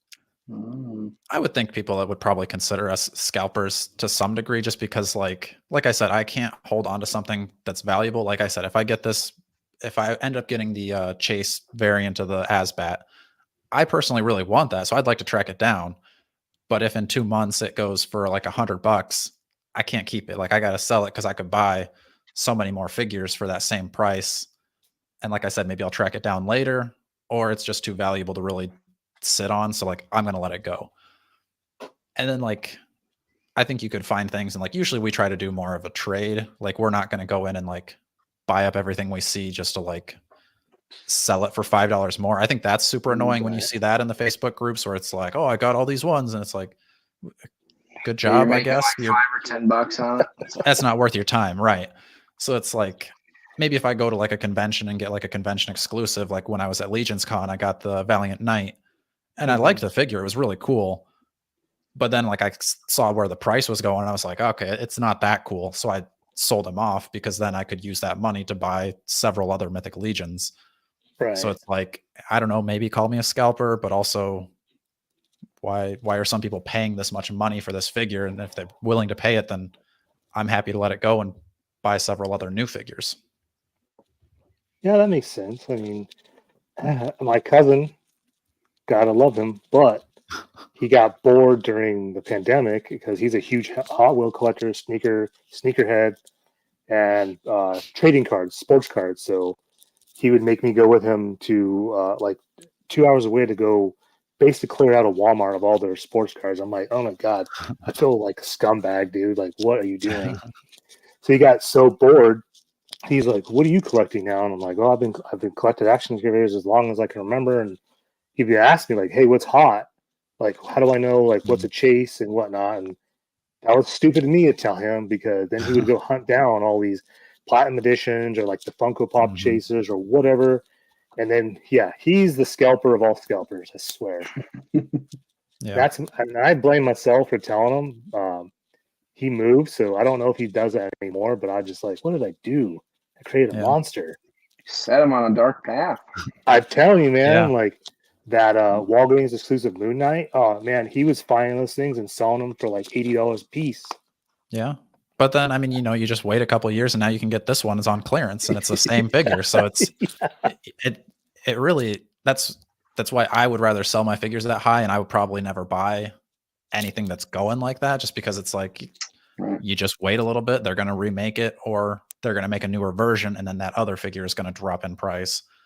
So it's kind of like, I think we both kind of wanted like either, I think that Cyclops from the Warlock wave was going like $80, and I think we had both had that figure just like through lots and stuff, and we're like, this figure's not that great, they're going to make a better one, so sell that one off and then not too long after that, they make the VHS one that's way better. So, and I honestly don't, I'm sure that I would probably not like scalpers if it was something I really wanted, but also I kind of like the chase. I don't want things, because most things you're able to get online or, pre-order it. They're like the platinums that are a little bit harder to track down. Right. But it's kind of nice to have something to hunt. Like if I just went to Target every time and it's like, oh, this is the figure I wanted, to pick it up, take it home. That's good. But I want at least something that I'm out there looking for. And then when I get it, it's like, aha, the grail. The old grail hunt. Yeah. So do you prefer hunting down things or do you prefer pre-ordering? I'm definitely more in the pre-order house now. Back when we were a little bit more, like I would coach at a couple different gyms, so I'd have more time to drive around as I was going from place to place. But then it's just like, how many times did I do that to find nothing ever?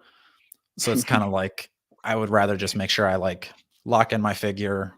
And now it's almost more of like the game of, do I pre-order this or do I wait for it to go on clearance? Right. So yeah. And you just like at least the locations I'm around, they really don't have much. And like, even when they get stuff, it's like they only get a couple figures from the wave. So it's like, I've got maybe 4 targets in town. So it's like 2 figures are at this one. Then you got to go across town to get 2 figures there, 2 figures there. And like, I did that with like one of the retro Spider-Man waves, and that was kind of fun, but it's just not really worth the time anymore, I guess, for me. But I do like going to like conventions and toy shows and looking around. But then my problem there is it's usually all like priced over retail, because those guys got to make money too. So it's like, it's fun to see it, but I'm probably not going to buy it because I know I could find it cheaper in the Facebook groups. Oh, that makes sense. Yeah, I don't go to a lot of toy shows. Like I said, I live in California, so I live in far northern. I'm like 2 hours from the Oregon border. So there's only one Target and one Walmart. No comic shops. A Best Buy, which sucks for the most part. So yeah, I don't have very many. So my routine is the same thing. It's usually now Ross, because last year was like insane with Ross stuff. So Ross, Walmart, Target. It's like it used to be every day. Now it's every other day because I just get burnt out. And I've been finding some cool stuff. I get a lot of people that ask me to pick them up stuff. I'm like, I don't know who you are. I don't know who you are. So no, sorry. Yeah. I have this question, Ethan. I saw this a minute ago. So, you guys ever think about doing episodes such as rating our fan displays? And if you haven't, would you? It's a good question. I think we would. I think that'd be a cool idea. We've kind of had one for, I don't know, probably over a year now, where we've talked about doing something of like how to display your figures or stop displaying like this. And like there was always one person in the groups that would like put out like a trading thing, but he never really was actually trading. He was just kind of wasting everybody's time. But it's just like all of his things were just like lined up military style in a shelf. And it's like, for us, that's not really how we display. Like, I mean, I don't display much right now, but you can kind of see how Jordan's display is a little bit more like scene setup, and like there's like layers to it where you can kind of see what's there versus like just a military line of figures. So if you got something better than that, I'd love to see it, because there are some people with some crazy displays. And like even your wall back there, I really like that kind of like inbox style of like, especially with retro cards. Yeah, those retro cards are great. I'll be the first one. You guys could judge that. I'll send you a picture. I don't have anything displayed. I had literally just cleaned off my desk, and because it was a freaking disaster.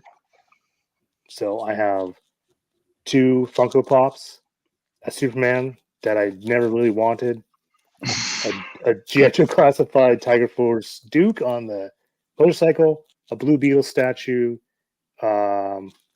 this Captain America, that one, a bunch of Spider-Mans, and that's it. Oh, and my Grail Secret Wars Spider-Man that I got for $10. Yeah, that's a Grail. Like, that's one of my ultimate goals. You mean? Yeah, the old school. It's with the shield, or What did we find out those were? Yeah, the hologram. I don't have Yeah. the guy didn't have that, but this is probably the cleanest. I mean, that's going to be hard to tell, but this is probably the cleanest one I've found online. That's actually cool. Yeah. I think. And I had this as a kid, so I was like, I have to have it. And I started looking at like, I was like, okay, well before that, I was like, I want to complete the whole Secret Wars in bond. I want them on card. And then surely looking at that, I was like, never mind. I don't want to do that. I was like, oh, those things are expensive. Especially if you want them to get like nice and minty and not yellowed and For that long, not happening. And then what I actually am doing right now, well, the last year or two, I'm trying to get the old Toy Biz Marvel Superheroes line to complete that whole series with the vehicles, the Punisher van, and everything. So that's one of my other goals. And then after that will be Spider-Man Classics. That's going to be real fun. Yeah. Those can get expensive, right? Like I think wasn't that $20.99? Maybe it's like one of the Chase because of the comics, but I thought that one was like insane. Yeah. I actually got my friend that I was telling you about, he sent me the Crow. He sent me it's kind of hard to see. It's way up there.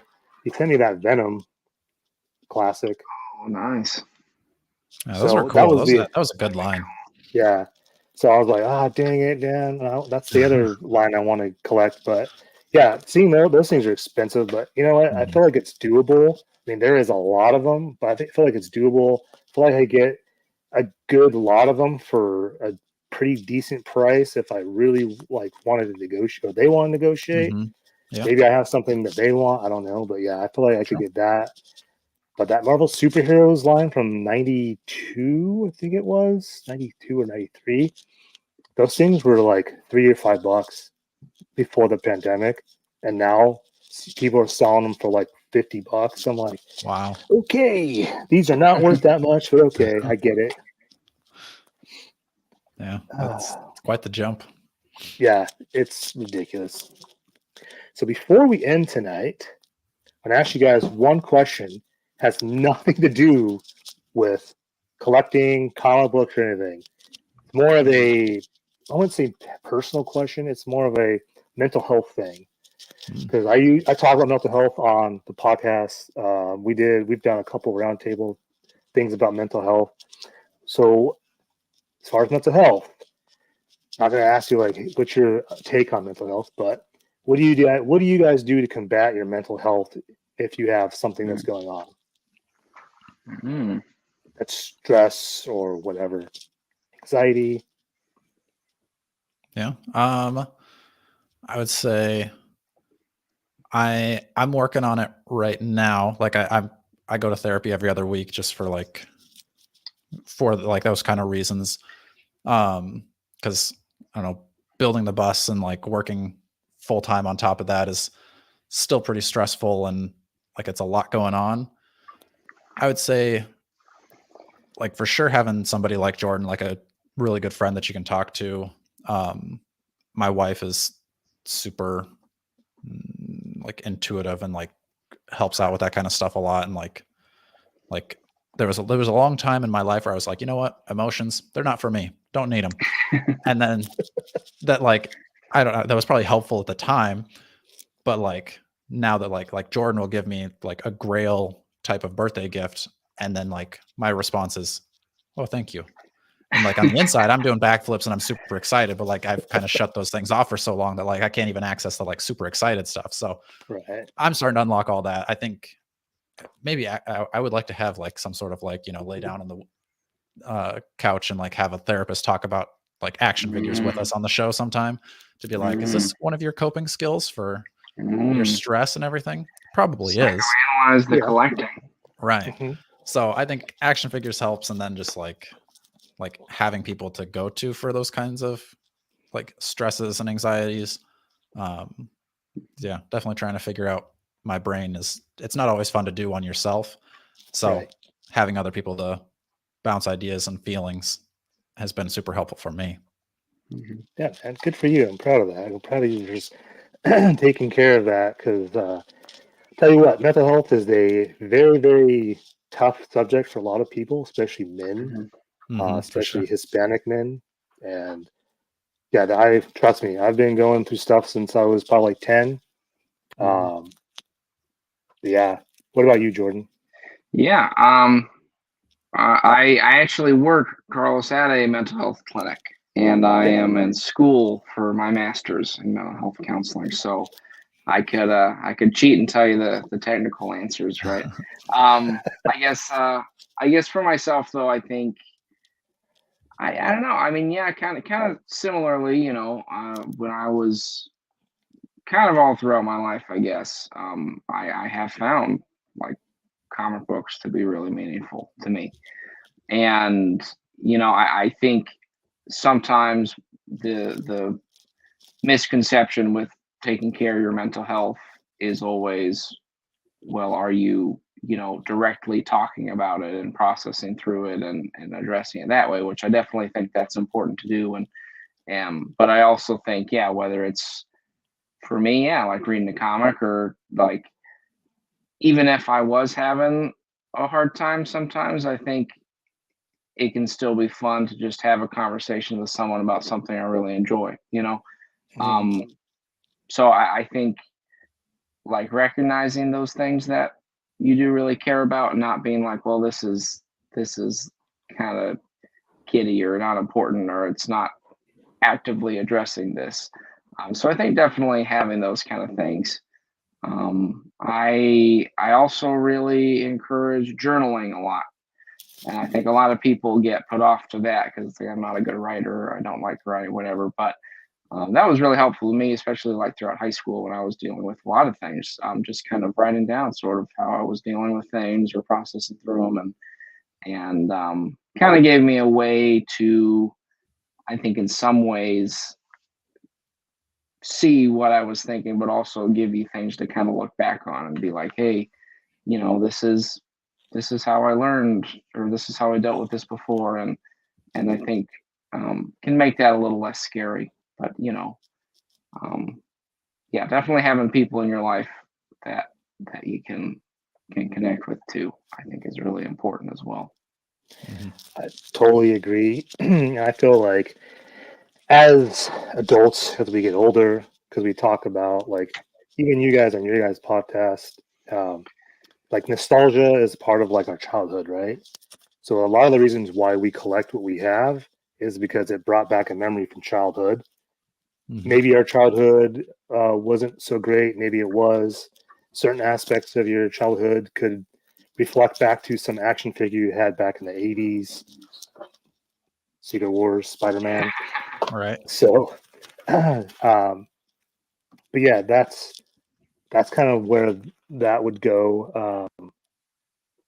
Yeah. As far as that part, I'm trying to think. Yeah. I guess the reflection back to your childhood is where it stems from. All that stuff would go towards that, good or bad. Hopefully, good. You never know. That's why, like as adults, I think like a lot of reasons why we collect is because of stuff back from when we were a child. Yeah, I think those are some of my. Yeah, I was gonna say I agree with kid thing. Like I don't go to the gym as much as I used to, but like if I go too long without it, I definitely feel like a lot of like pent up nervous energy that I sometimes feel like I got to get out, like especially after, because when I work, I usually go like a 66-hour shift in a row. And then when I get home from that, it's kind of like, all right, I need to do like some sort of like active, like I need to do like even if it's just like a quick workout at home, it's like I got to move and get this energy out. Right. So yeah, that's helpful for me too. Yeah, I think everyone has their own way of doing, I guess, coping or figuring out what they need to do to keep their mental health straightened out. So, like, you go into therapy, I think that's fantastic. Jordan, as far as you guys being friends for so long, I think it's good that you guys have each other. I mean, that's the main thing for everybody that's listening to this later on Spotify, whatever, is you should be able to go to somebody, even if it's a stranger that you don't know, or like your best friend, maybe they don't like believe into a lot of stuff, but as long as Mhm. there's someone to listen, I think that's the main goal, is having someone listen to whatever is going on inside. Then maybe we'll trigger something for them and help them. But yeah, therapy is a good thing. So I don't want people thinking that therapy is a bad thing, because I think people Mhm. have a stigma with therapy being some, like, you know, I don't know, bad idea. I think it's awesome. They're trying to get I you. think, Yeah. yeah. And I think what you're doing, Jordan, is amazing. So kudos to you for wanting to get your degree in that and helping as many people out there struggling with whatever is going on, especially in the world today. So kudos to you. Thank you. Yeah. I've also got my McFarlane Batmobile with Michael Keaton Batman in my office. So been getting a lot of good feedback on that. So So wait a minute, my question is going to be: I'm blending them together. Is it the gold label one, the one that was $74? Yeah, the Amazon like one? actual Keaton one, yeah, with Okay. Batmobile. And you tell people, yeah, I spent $74 on this. So are you sure you're not the one that needs the counseling? How old are you again? You still collect dolls? It's not dolls, it's toys, action figures. Right. Now most everybody sees it, it's like, oh, dude, this is so cool. I was like, I think that's the reaction that everyone wants. Mhm. Before we go, Ethan has a question for you guys. What's the best way to reach you guys to show my collection? I would say their Instagram at Strong Collectors, or you could even just send me an email at strongcollectors@gmail.com. And then, we'll probably put out like more of a wide ask for people to send in some displays so we can do an episode on that. Oh, I can't wait for you guys to do that, because I'm going to make this. I want you guys to trash mine so bad. No, I was kidding. Do like a good cop, bad cop. Like I do like this, but I don't like this. I hate the way that's off center. Oh.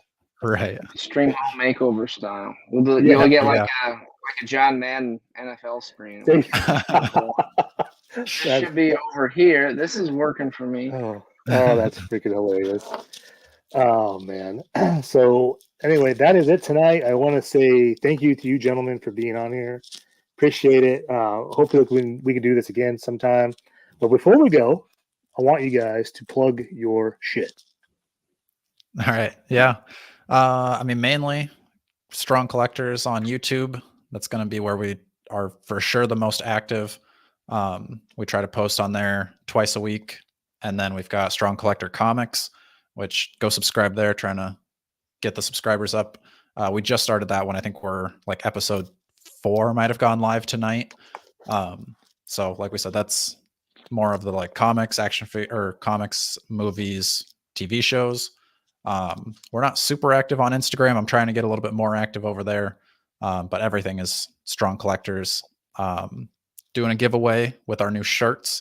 So go back and comment on our Spider-Man kind of predictions. That ends tonight. So hurry over there, put a comment in. And then, we got merch, which will be on those links too. If you go on Etsy and search Strong Collectors, we've got a few different options. And you guys have new options tonight because of these wonderful people in the comments. Yeah, that's true. I've had some people message me on Instagram too. We're going to need a wave 2 of Strong Collector shirts for Facebook group sayings. Each of them come with a digital T-shirt as well. So. Yeah, there you go. I love it. Oh my gosh, that's so. If you guys really did that, I would die. I like this is the greatest thing ever. We probably should. That'd be the greatest thing ever to do. Oh my gosh, it's freaking hilarious. Oh man, but yeah, I appreciate you guys for coming on. This has been so much fun. Like I said, hopefully we could do this again. You guys now have access to my Instagram. I should say access, but you guys can message me. We can talk and whatever. Collab on something maybe down the road. As for me, you can follow Overgrown Third Graders Podcast, T3 Collects. I have merch. Go buy their merch. Go subscribe to them if you're new to them. So go do that. And then when you do subscribe, comment in their comments. that you saw them on the We're Going 30 Days podcast. Yeah. There you go. Until then, we'll see you guys next week. Again, gentlemen, thank you. Thank you for having us. Yeah, thank you. Appreciate it. Stay strong. Yeah. I was gonna say, you got to say your thing, man. You can't not do it. But yeah, awesome. Can't wait to hang out with you guys one day. Not virtually, but actually at a con or something. So yeah, we'll drive the bus out to California for sure. There you go. Jordan, sorry you're getting kidnapped, buddy. All right. Hey, I'm okay with it. All right, guys. Have a good night, and we'll see you guys next week.